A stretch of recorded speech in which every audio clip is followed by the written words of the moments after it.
श्री महाप्रज्ञ गुरवे नमः।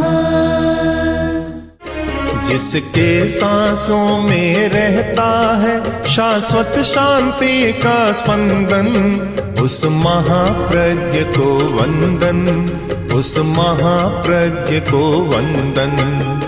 सत्य अहिंसा अनेकांत को अर्पित जिसका तन मन, उस महाप्रज्ञ को वंदन, उस महाप्रज्ञ को वंदन। जिसके सांसों में रहता है शाश्वत शांति का स्पंदन, उस महाप्रज्ञ को वंदन, उस महाप्रज्ञ को वंदन।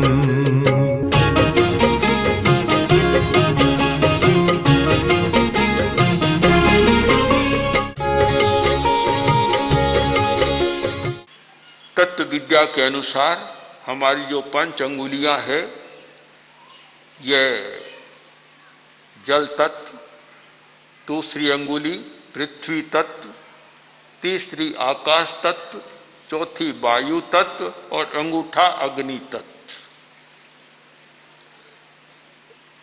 इनके योग से भी असहिष्णुता को कम किया जा सकता है। जब लगे कि सहन करने की शक्ति कम है, अगर हम यह प्रयोग करें जो अग्नि तत्व और जल तत्व का, तो जल तत्व है वह सामक है, उसको शांत करने वाला है, उत्तेजना को शांत करने वाला है। अगर इसका आधा घंटा पौन घंटा प्रयोग करें तो असहिष्णुता की शक्ति में काफ़ी अंतर आ सकता है, गर्मी भी कम हो सकती है। क्योंकि सारा होता है कि दिमाग गर्मा गया, यह कोई भी गुस्सा करता है लोग कहते हैं दिमाग गर्मा गया, सहन नहीं करता तो भी कहते हैं दिमाग गर्मा गया, दिमाग ठंडा नहीं रहा। ठंडा क्यों नहीं रहा? कि अग्नि तत्व इतना बढ़ गया कि दिमाग भी गर्मा गया, और गर्म दिमाग में ही सब कुछ होता है। हर दृष्टि से यह उचित माना गया कि दिमाग ठंडा रहे। एक सामान्य कहावत भी चलती है कि पैर गरम और दिमाग ठंडा, बस आगे और कुछ कहते हैं तो उसको छोड़ दो। तो दिमाग मस्तिष्क ठंडा रहे। दवा लेने वालों को भी विचार करना चाहिए। ऐसी दवा जो बहुत गर्म होती है वह स्वभाव को भी बिगाड़ती है, दिमाग को भी गर्माती है, और उस समय आवेश, उत्तेजना, वासनाएं भी सारी बढ़ जाती है।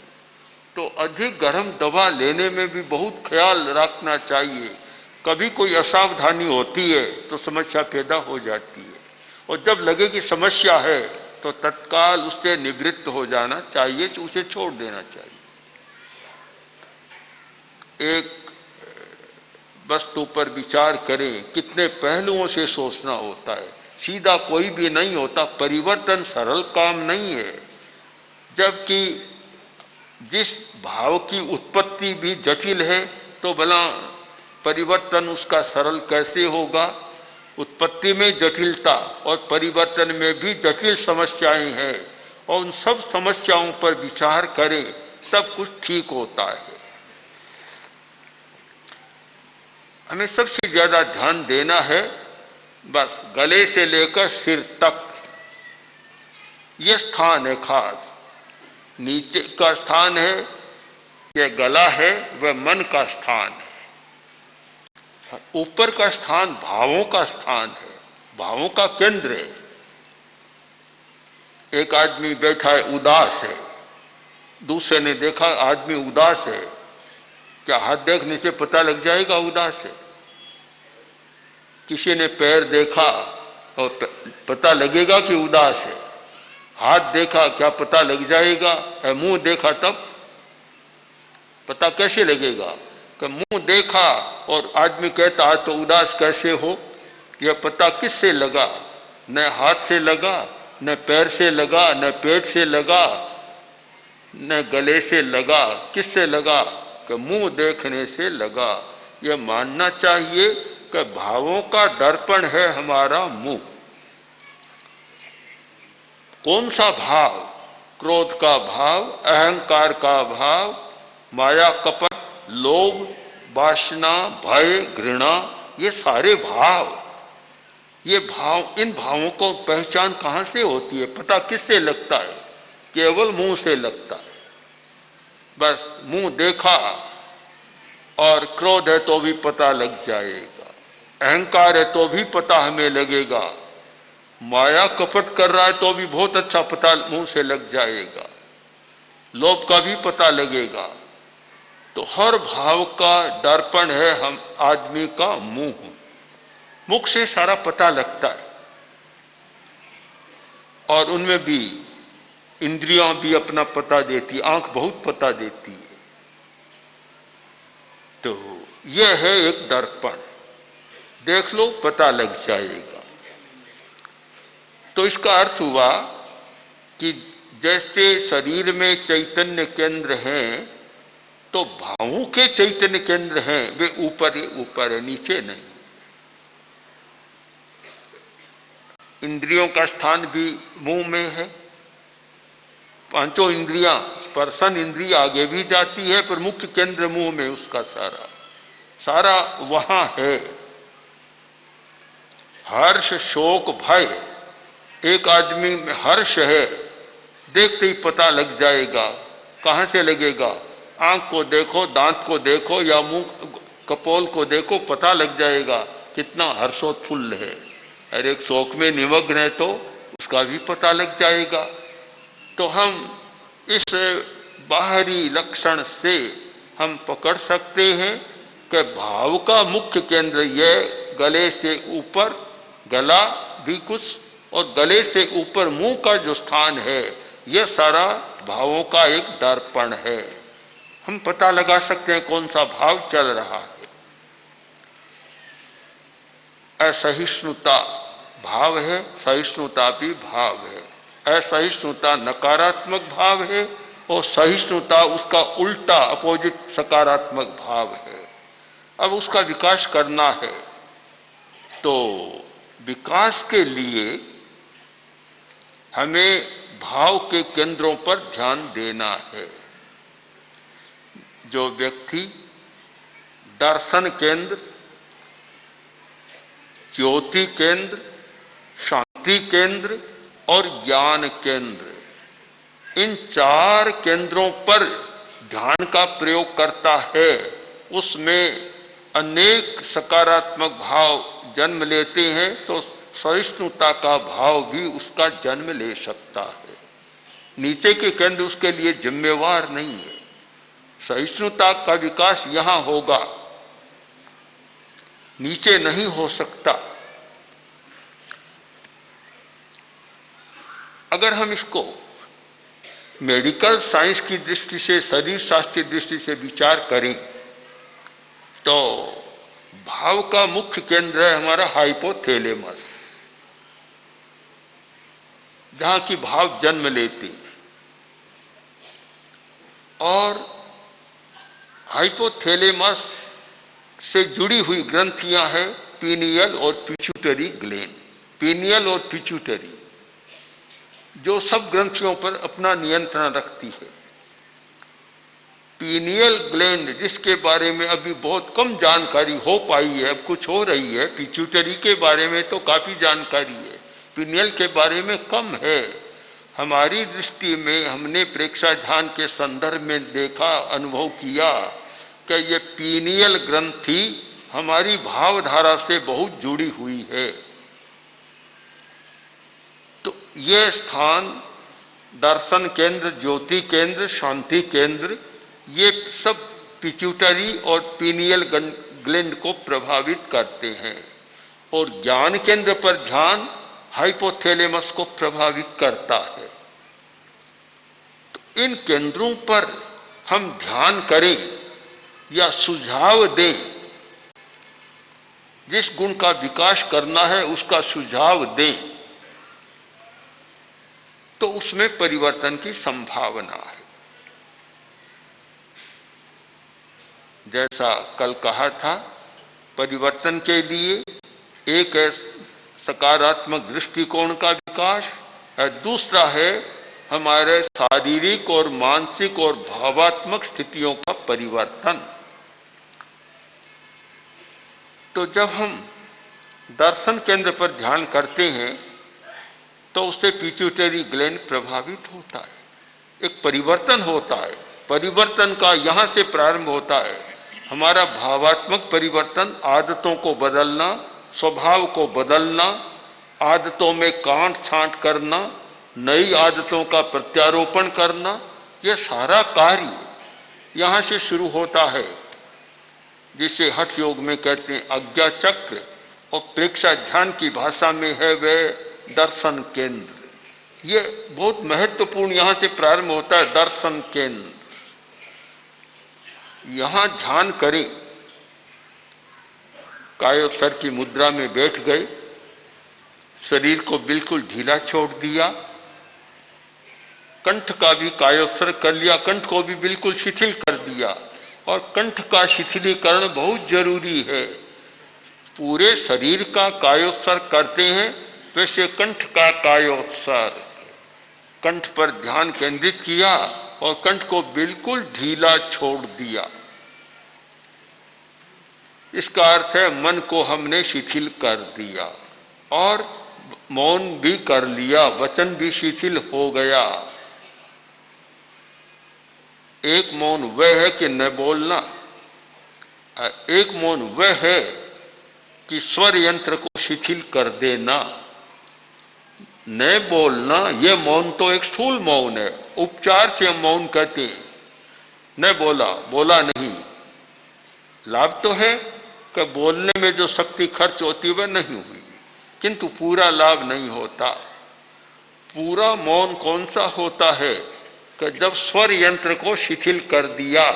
एक आदमी मौन तो कर रहा है, खूब सोच रहा है दिन भर, तो स्वर यंत्र तो काम कर रहा है, भाषा तो काम कर रही है, पूरा मौन कहाँ हुआ? जिसको कहते हैं काष्ठा मौन, काष्ठा मौन यानी परम कोटि का मौन, वह है स्वर यंत्र को निष्क्रिय कर देना। तो कायोत्सर्ग कर लिया। अब कायोत्सर्ग के बाद एक आसन में बैठ गए, कायोत्सर्ग किया। अभी आप कर सकते हैं प्रयोग कि आसन में बैठे हैं, स्थिर स्थिर, हिले डुले नहीं, कायोत्सर्ग की मुद्रा, शरीर को बिल्कुल ढीला छोड़ दें और साथ साथ कंठ पर भी ध्यान दें और कंठ का भी कायोत्सर्ग, कंठ को भी बिल्कुल ढीला शिथिल कर दें। तो मन की शिथिलता हो गई, वचन की शिथिलता हो गई। अब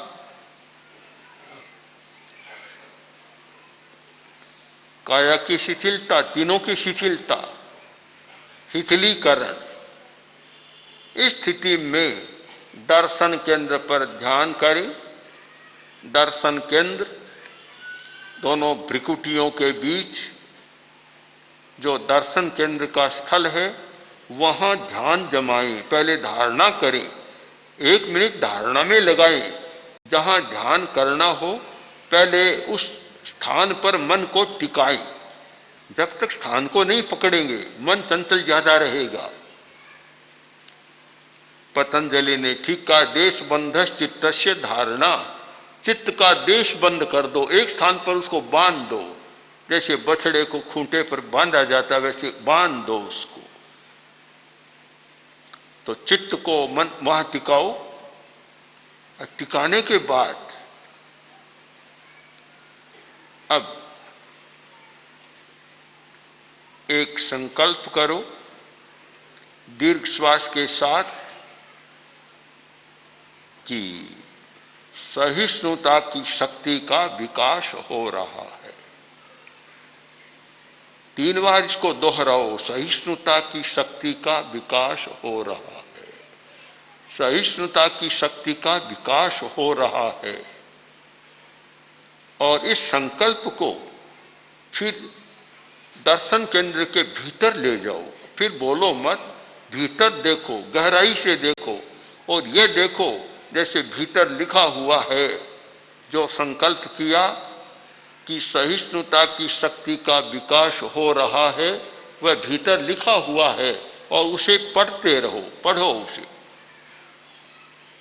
छोटा बच्चा, नवशिखुआ विद्यार्थी जैसे ए आ ई ऐसे धीमे धीमे पढ़ता है, वैसे भीतर बिना बोले लिखा हुआ है, जैसे सहिष्णुता का विकास हो रहा है।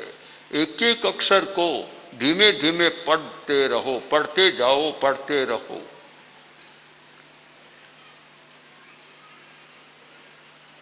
और ध्यान और भीतर की तरफ, इतना भीतर, इतना सूक्ष्म बना दो। भीतर का मतलब है कि स्थूल के भीतर सूक्ष्म बहुत भीतर है, बहुत ज्यादा भीतर है। तो जैसे जैसे सूक्ष्म बनेगा वैसे वैसे हमारा भीतर में प्रवेश होगा। ये 1-2 मिनट किया गया प्रयोग, जो व्यक्ति सहिष्णुता की शक्ति बढ़ाना चाहे उसे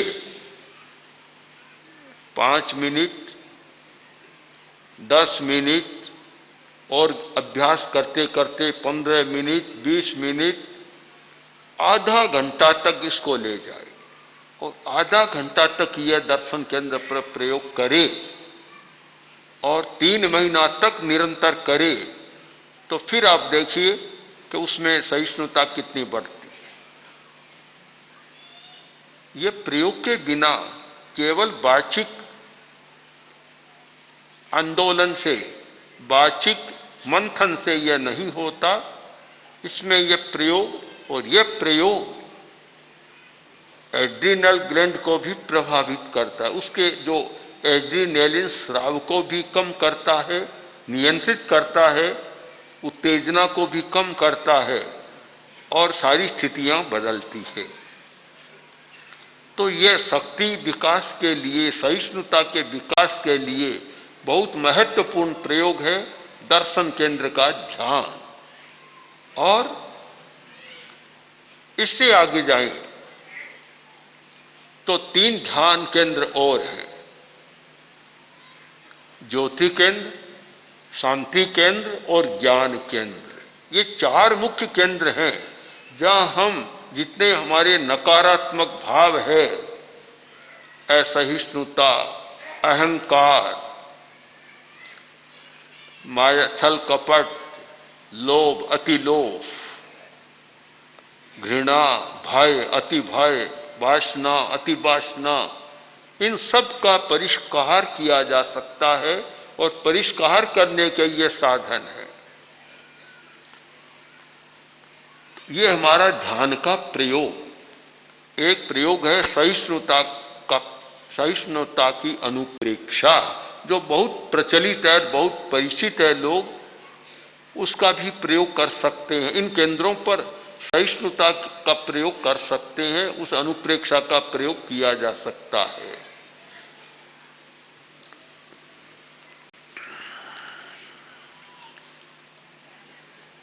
आप अब सारी स्थिति का पुनर्अवलोकन करें कि जिस व्यक्ति के मन में इच्छा पैदा हुई कि मुझे सहिष्णुता की शक्ति को बढ़ाना है और असहिष्णुता को कम करना है, क्योंकि असहिष्णुता के कारण व्यक्ति सही काम नहीं करता। एक लड़का जिसमें सहन करने की शक्ति नहीं थी, बार बार गुस्सा करता, उत्तेजना करता, क्रोध करता, लड़ाई झगड़ा करता, और उसका शरीर भी खराब हो गया। जहाँ ज़्यादा उत्तेजना है वहाँ शरीर भी खराब होता है, शरीर के अवयव भी खराब होते हैं। तो पिता ने बहुत समझाया पर मानता भी नहीं है। एक दिन पिता भी गुस्से में आ गया और बोला कि या तो तू ये आदत बदल, नहीं बदलेगा तो चांटा खाएगा। लड़का बोला, पिताजी वैद्य जी ने मनाही की है कि दूध के सिवाय कुछ भी नहीं खाना, तो मैं चांटा कैसे खाऊंगा, मुझे खाना नहीं है। उसकी सारी उल्टा ही रास्ता, नकारात्मक ही सारा हो जाता है। ठीक बात को वह सोच ही नहीं पाता। तो हम सहन करने की शक्ति का विकास करने के लिए फिर एक बार सारी स्थिति को देखें कि हमें किन किन पर ध्यान देना है, प्रयोग करना है। सबसे पहली बात फिर आहार पर पूरा ध्यान देना है, आहार का विवेक करना है। मुझे तो आश्चर्य होता है कि लोग धर्म की तो बड़ी बड़ी बातें करते हैं और आहार के बारे में कुछ नहीं जानते। अरे जब आहार के बारे में नहीं जानते तो तुम धर्म की बड़ी साधना करते हो, वह तुम्हारी सफल नहीं होती, व्यावहारिक हो जाती है, द्रव्य हो जाती है, भाव नहीं होती, भाव नहीं होती। और भाव के बिना जो फल मिलना चाहिए वह नहीं मिलता। मुझे कल्याण मंदिर का वह पद्य बहुत बढ़िया पद्य लगता है, जिसका मैं शायद वर्ष में सैकड़ों बार प्रयोग कर लेता हूँ कि तस्मात् क्रिया प्रतिफलन्ति न भाव शून्य। हम क्रिया तो करते जा रहे हैं पर क्रिया का फल नहीं मिलता। बहुत लोग कहते हैं हम इतना करते हैं पर कोई लाभ नहीं मिलता। लाभ कैसे मिले? तुमने भाव क्रिया करना सीखा ही नहीं। भाव शून्य तस्मात् प्रतिफलन्ति न भाव शून्य। भाव शून्य क्रिया फलित नहीं होती, फल नहीं देती। माला जपता है, भाव कहीं दूसरी जगह, तो वह कबीर की भाषा में कि अंगुली चल रही है मनकों पर, मन और भाव कहीं दौड़ लगा रहे हैं, भाव कहीं दूसरी जगह, तो फलित नहीं होती। ये बहुत जरूरी है कि हमें साधना के धर्म के तत्वों पर भी विचार करना चाहिए, साधक तत्वों को जानना चाहिए। तो उनमें शरीर प्रमुख है, शरीर और आहार और श्वास, इन तीनों के बारे में हमारी अच्छी जानकारी होनी चाहिए कि शरीर का कौन सा अवयव विकृत होता है और कौन सा नकारात्मक भाव पैदा होता है। बहुत गहरा संबंध है, क्योंकि सारा शरीर से ही तो जुड़ा हुआ है चैतन्य भी। और कौन सा आहार करने से कौन सा भाव पैदा होता है, यह भी एक बड़ा विषय है। आहार का विवेक, क्या खाना चाहिए क्या नहीं खाना चाहिए, स्वास्थ्य की दृष्टि से भी और साधना की दृष्टि से और ज्यादा विवेक करना जरूरी है।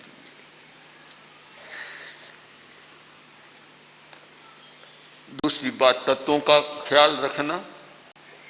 ये जरा जटिल तो है कि कौन सा तत्व अधिक काम कर रहा है, किंतु तत्व विद्या के अनुसार इसको भी जाना जा सकता है और जानने की कुछ पद्धतियां और विधियां भी है जिससे पता लगे कि कौन सा तत्व ज्यादा काम कर रहा है।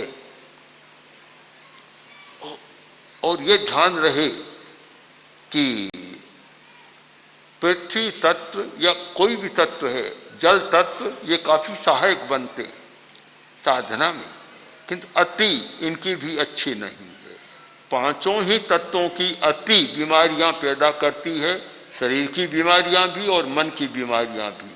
और नकारात्मक भाव, बहुत लोग पूछते हैं कि अचानक नकारात्मक भाव क्यों आती है। मैं बुरी बात सोचना नहीं चाहता, पर बैठे बैठे बुरी बात मन में आ जाती, जिसे मनोविज्ञान में कहते हैं नकारात्मक भाव। ये नकारात्मक विचार, नकारात्मक भाव क्यों आते हैं?